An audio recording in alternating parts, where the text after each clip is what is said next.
Hi, it's MaryBeth. I'm sorry I'm distracted. Always when you do Facebook Live, all this stuff comes up down on the bottom that I can't see without putting my glasses on. So, hi.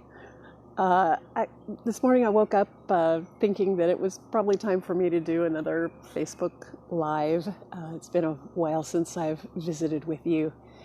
And I wanted to take some moments today to just share with you something really personal and important to me. And I just wanted to tell you a little bit about why I do the work that I do and sort of the underlying why of starting out professionally as a voice coach and sometime stage director and going to being a Feldenkrais practitioner. Feldenkrais method is a method of body awareness and movement education that helps people live life better, achieve more, master their bodies and the way that they use them. And so for me, having just survived a medical emergency, I had a pulmonary embolism about 20 years ago, and I discovered the Feldenkrais method again and entered a training about a year and a half after that event.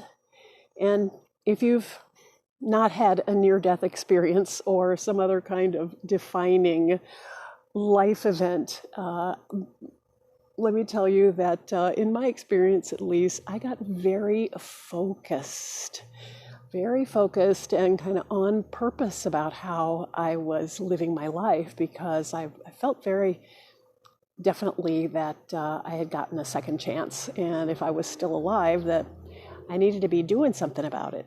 So when I started my Feldenkrais training, I was amazed at how just organizing the way I moved and bringing more awareness to what I did. Hi, Susan. Hi, Lee. Hi, Lewis.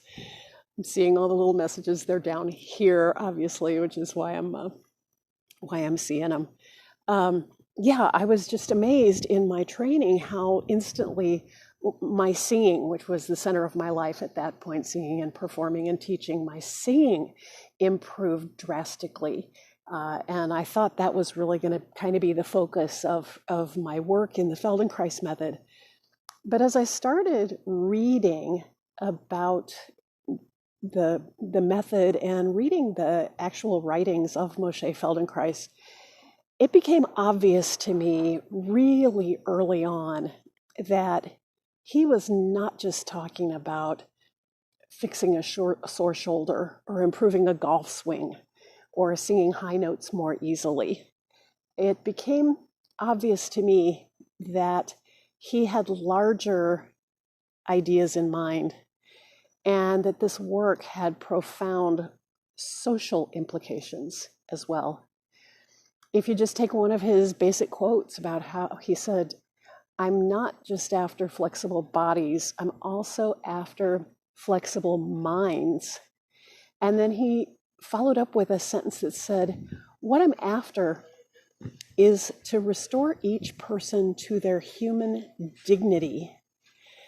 And I went, wow.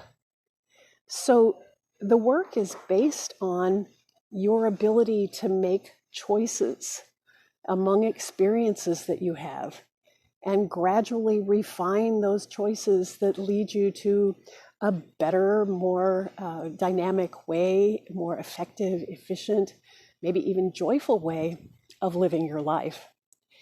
And that sort of implies Moshe Feldenkrais's belief that really almost the fundamental essence, you could say, of being human is this ability to not only make choices, but to have choices. And so, he also said, he had a definition of health.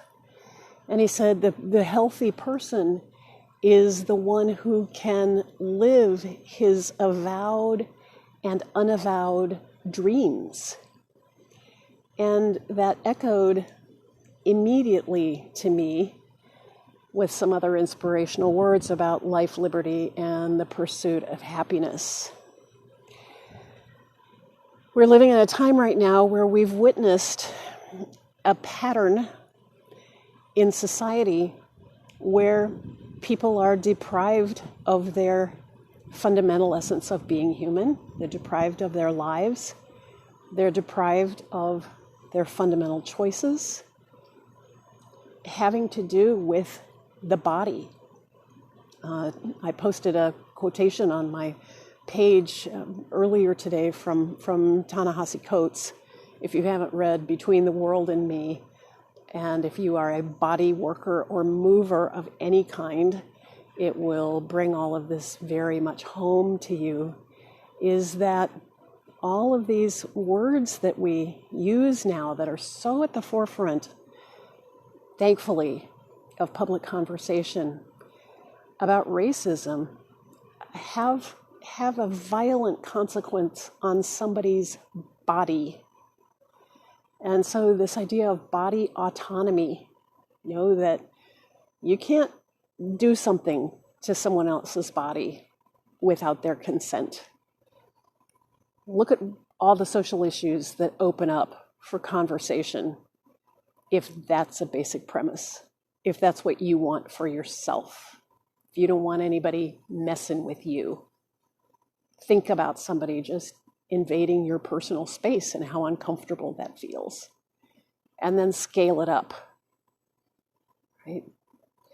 So all of this sort of has me in a funk, but not really, because I'm thinking of another quotation by Moshe Feldenkrais. And he was describing the potential of the method that he devised.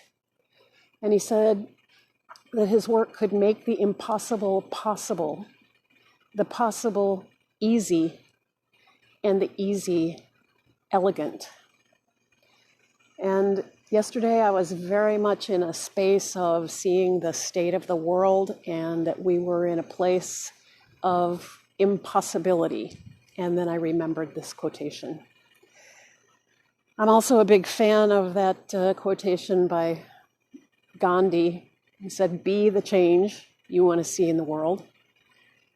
And I think in the Feldenkrais method, it brings it full circle that not only to change the world, you have to change yourself.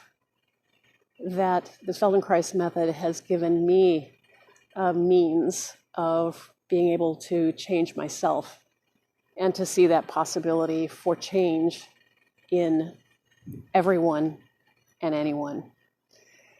And interestingly, I seem to kind of attract people and really enjoy people who see that same potential in this work. So it's not just about your sore shoulder or your tennis swing. It's about living in your life, in your environment, in your society.